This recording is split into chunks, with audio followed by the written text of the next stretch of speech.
नमस्कार, आप देख रहे हैं दूरदर्शन किसान। कार्यक्रम कृषि दर्शन में आप सभी का स्वागत है। मैं हूं मोनालिसा। कार्यक्रम कृषि दर्शन के जरिए हमारी यही कोशिश होती है कि देश में चल रही कृषि क्षेत्र से जुड़ी हुई गतिविधियों की जानकारी हम आप तक पहुंचा सके। ये तमाम जानकारियां 3 अलग अलग सेगमेंट के जरिए हम आपके लिए लेकर आते हैं। विज्ञान और किसान, कृषि स्टार्टअप और फार्मिंग इंडिया। इसके अलावा हम आपको लेकर चलते हैं कृषि एवं किसान कल्याण मंत्रालय के डीडी किसान स्टूडियो में, जानने के लिए मंत्रालय की अहम गतिविधियों के बारे में। तो आइए शुरू करते हैं आज का ये कार्यक्रम और देखते हैं क्या कुछ खास जानकारियां हैं आज आपके लिए इस कार्यक्रम में।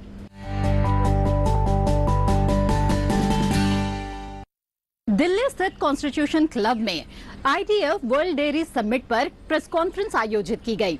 आइए देखते हैं इस मौके पर केंद्रीय मंत्री परषोत्तम रुपाला ने क्या कुछ कहा। कॉन्स्टिट्यूशन क्लब में आयोजित प्रेस कॉन्फ्रेंस में केंद्रीय मत्स्य पालन, पशुपालन एवं डेयरी मंत्री परषोत्तम रुपाला, NDDB के अध्यक्ष मिनेश शाह और IDF के अध्यक्ष ने भाग लिया। केंद्रीय मत्स्य पालन, पशुपालन एवं डेयरी मंत्री परषोत्तम रुपाला ने दुनिया के सबसे बड़े डेयरी शिखर सम्मेलन की तैयारियों के बारे में जानकारी दी, जो 12 से 15 सितंबर को ग्रेटर नोएडा में आयोजित किया जाएगा। अंतर्राष्ट्रीय डेयरी फेडरेशन का सम्मेलन भारत में और करीबन 40 सालों के बाद भारत इसकी मेजबानी करने जा रहा है और 12 तारीख से वो विधिवत उसका प्रारंभ होना है और 15 तारीख तक ये सम्मेलन यहाँ संपन्न होगा। मुझे बताते हुए भी बड़ी खुशी हो रही है कि इस डेयरी इंडस्ट्रीज का और इस इंटरनेशनल फेडरेशन के इस समिट का, दोनों का महत्व को ध्यान में रखते हुए इस इवेंट के इनॉग्रेशन में हमारे सम्माननीय प्रधानमंत्री श्री भी आने वाले हैं। ये इससे एक बात ये भी प्रतीत होती है कि इस इवेंट को हम और हमारी सरकार किस नज़र से देख रहे हैं। सो एक बहुत ही गरिमापूर्ण संवाद और इवेंट हमारी धरती पे होने जा रहा है। इसमें करीबन 50 देशों से प्रतिनिधि हिस्सा ले रहे हैं। 1500 से ज़्यादा डेलीगेट्स इसमें सम्मिलित होने वाले हैं। इसमें डिटेल सारी आपको फेडरेशन से और हमारे NDDB के चेयरमैन मिनेश शाह जी भी बताएंगे। इस सारे इवेंट की संपूर्ण तैयारियां हमारे सचिव महोदय और हमारे डिपार्टमेंट के वरिष्ठ अधिकारी और NDDB के सभी अधिकारियों ने मिलकर कर ली गई हैं। IDF के चेयरमैन और DG डायरेक्टर जनरल दोनों आ भी गए हैं और कल से कुछ इनकी फॉर्मल बैठकें भी शुरू हो रही है। सो इस इवेंट का एक प्रकार से महत्व की दृष्टि से कि दूध उत्पादन में हम दुनिया में नंबर 1 पे हैं और दुनिया के कुल उत्पादन का 23% प्रोडक्शन भी हम कर रहे हैं और ऐसे अवसर पर ये इंटरनेशनल समिट का भारत में होना और उसी वक्त पे होना जब हम 6 से 5वें क्रम में जा रहे हो, ये सारा सुयोग एक प्रकार से हो गया। वो भी ये घोषणा हो जाने के बाद ये आप लोगों ने जानकारी सबको दिया है। सो जब हमारी इकोनॉमी का एक महत्वपूर्ण पड़ाव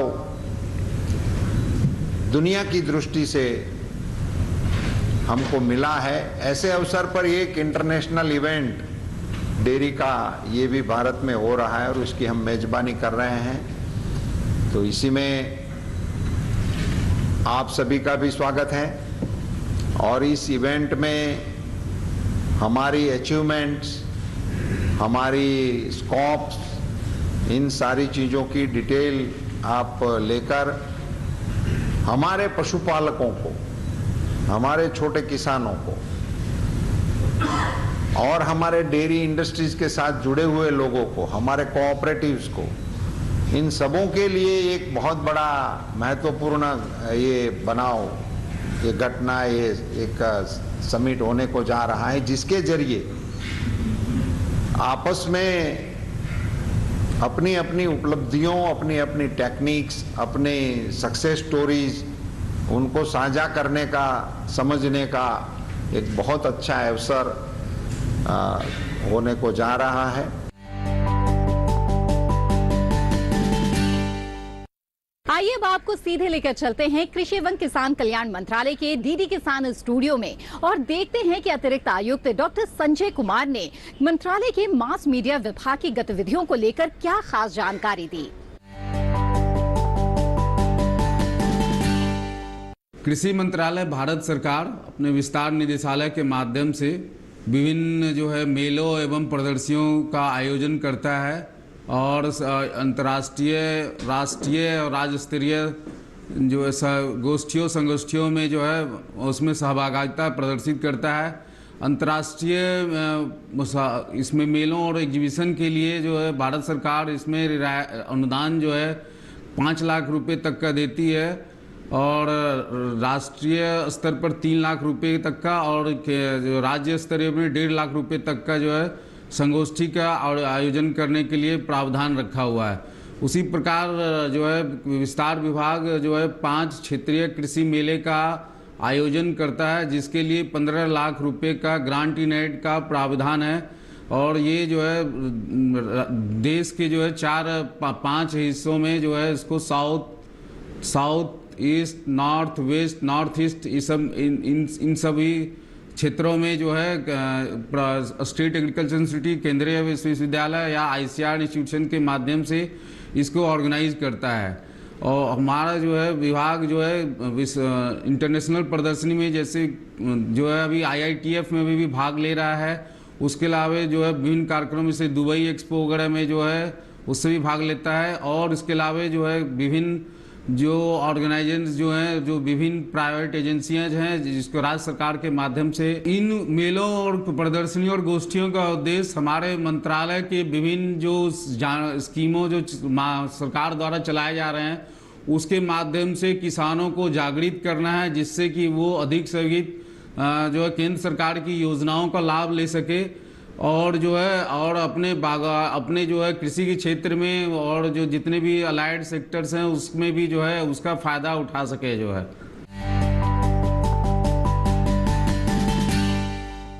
आइए आगे बढ़ते हैं और देखते हैं सेगमेंट विज्ञान और किसान।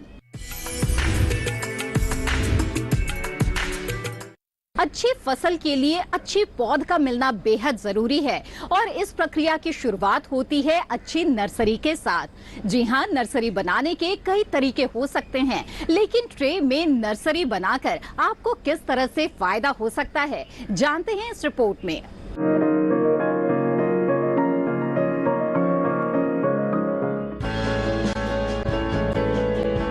सब्जियों के बिना थाली की कल्पना भी नहीं की जा सकती। हमारे देश में अलग अलग मौसमों के लिए अलग अलग तरह की सब्जियां उपलब्ध रहती हैं। ज्यादातर सब्जियां 2 चरणों में उगाई जाती हैं। पहले चरण में नर्सरी तैयार होती है और दूसरे चरण में उनकी मुख्य खेती।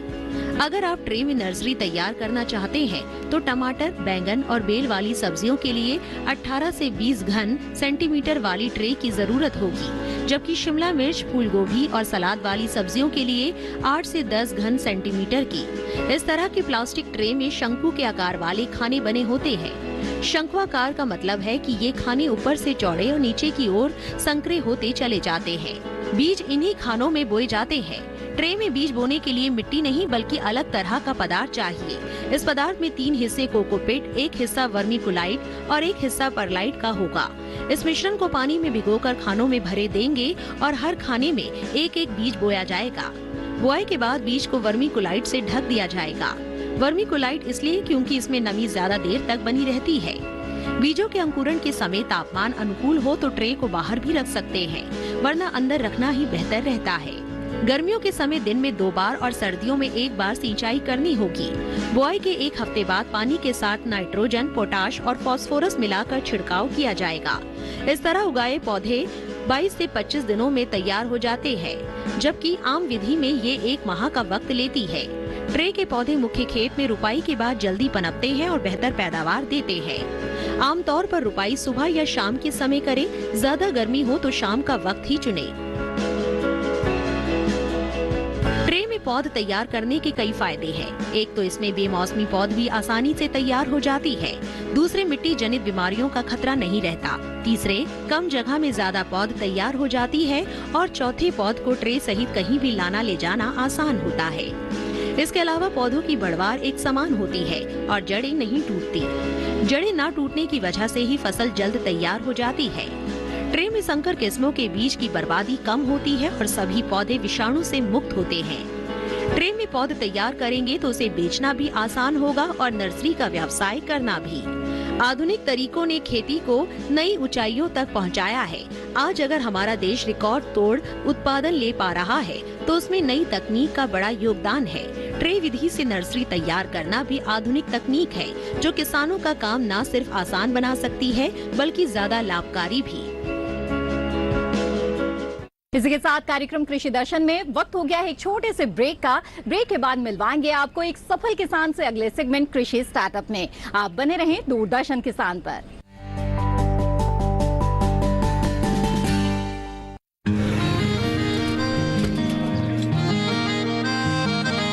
क्या बात है भाई, आजकल तो काफी खुश नजर आ रहे हो। क्यों ना हो, अब मैं ऑर्गेनिक खेती जो कर रहा हूँ ये पूरा प्राकृतिक है, ऑर्गेनिक है। इसमें हमारे खेत, हमारी फसल और हमारी जेब सब फायदे में होते हैं और इसमें लागत भी कम है। जी हाँ, आप भी ऑर्गेनिक खाद का प्रयोग करें, अपनी फसल और मिट्टी को तंदुरुस्त बनाएं और आपकी आमदनी में इजाफा करें। अधिक जानकारी के लिए किसान call centre toll free number 1800-180-1551 पर कॉल करें और लॉग ऑन करें kisan.gov.in और farmer.gov.in। कृषि और किसान कल्याण मंत्रालय द्वारा किसान हित में जारी।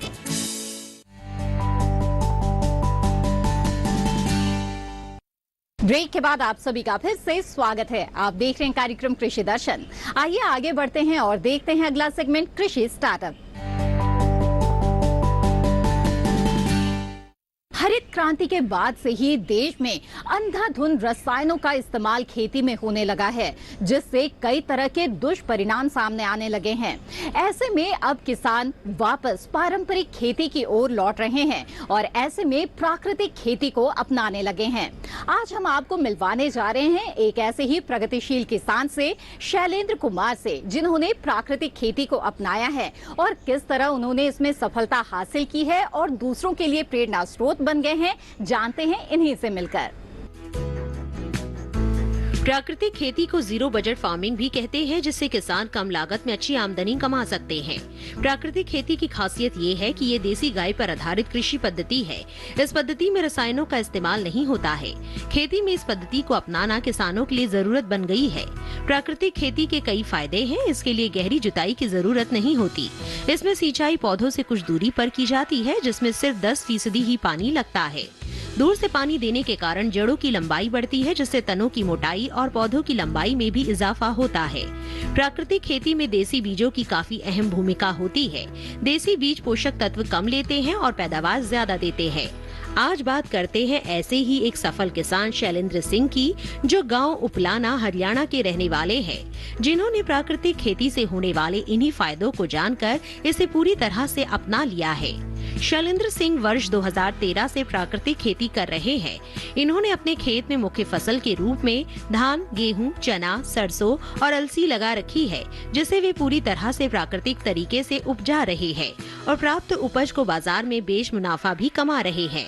2013 से जैविक खेती जो कि प्राकृतिक है, पूर्णतः प्राकृतिक खेती कर रहा हूँ और इसमें हम धान, मुख्यतः फसल धान और गेहूं और चना, सरसों, ये सभी अलसी, ये सभी फसलें ले रहे हैं और ये हम खुद अपने आप ग्रेडिंग करके पैक करके और इसको मार्केटिंग कर रहे हैं, जिससे कि हमें बहुत अच्छा मुनाफा हो रहा है। आज के समय में शुद्ध चीजें जैसे लुप्त सी होती जा रही है। खान पान में शुद्धता की कमी होने का सीधा असर मानव स्वास्थ्य पर पड़ रहा है। ऐसे में हमारे देश के किसान और पशुपालक की जिम्मेदारी हो जाती है कि कैसे वे शुद्ध चीजों की उपलब्धता करा सके। यही कारण है कि शैलेंद्र सिंह ने अपने फार्म पर देसी किस्मों की गाय पालन भी करते हैं, जैसे साहिवाल, हरियाणा नस्ल। इन पशुओं को दिए जाने वाला चारा भी वे अपने खेत में ही उगाते हैं, जिसे खाकर पशु स्वस्थ रहते हैं और इन्हीं देसी गायों से शुद्ध दूध भी आसानी से प्राप्त हो जाता है।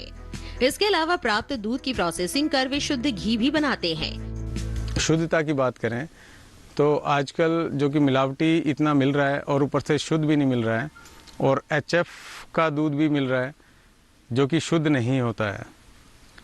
अब A2 की बात करें तो A2 मिल्क तुम्हें साहिवाल में या हरियाणा नस्ल अपनी देसी गायों में मिलेगा, जो कि हमने रखा हुआ है।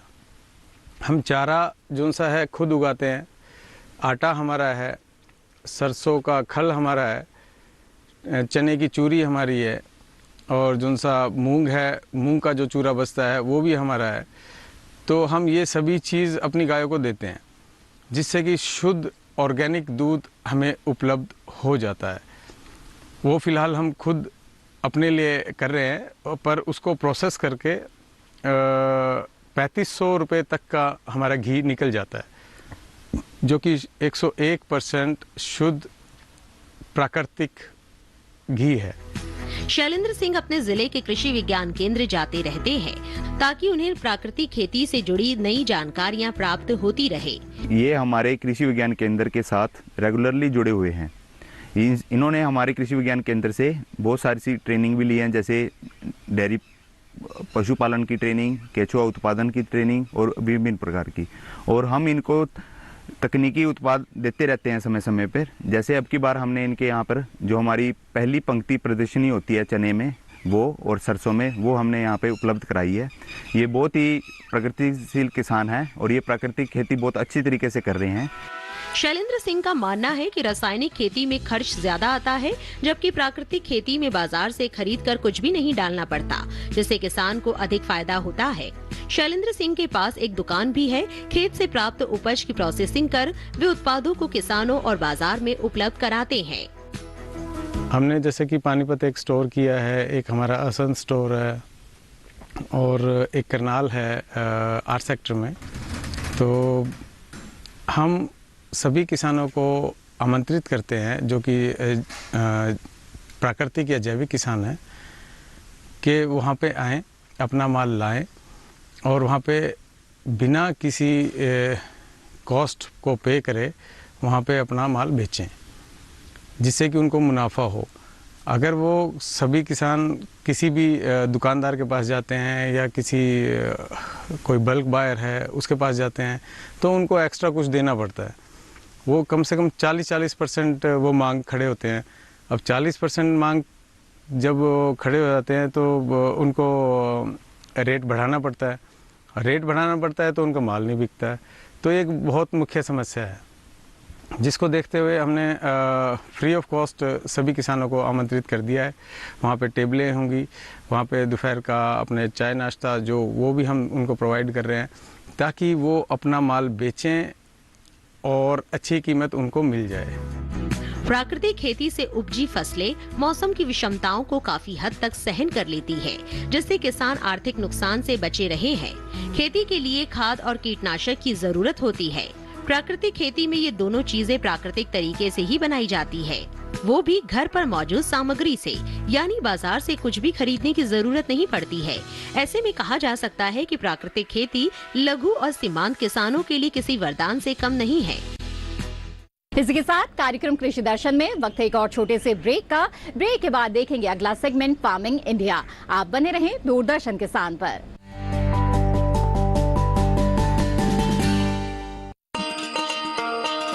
किसान भाइयों गांठ बांध लो, गांठ बांध लो। बात बहुत है काम की, समृद्धि के पैगाम की। मिट्टी मिट्टी के मिजाज को समझो, मिट्टी के हर राज को समझो, मिट्टी की तुम जांच कराओ, मुफ्त सॉइल हेल्थ कार्ड ले जाओ। कभी मुनासिब बीज लगाओ, सही किस्म की खाद ले आओ, जितनी जरूरी उतनी डालो, सही मात्रा खुद पहचानो, इसको अपना मंत्र बना लो, मिट्टी की सेहत को जानो। बात बहुत है काम की, कम लागत अधिक वरदान की, किसान भाइयों गांठ बांध लो। आज ही मिट्टी की जांच कराएं, राज्य सरकार के कृषि अधिकारी से संपर्क करें और मुफ्त में सॉइल हेल्थ कार्ड पाएं। कृषि और किसान कल्याण मंत्रालय द्वारा किसान हित में जारी।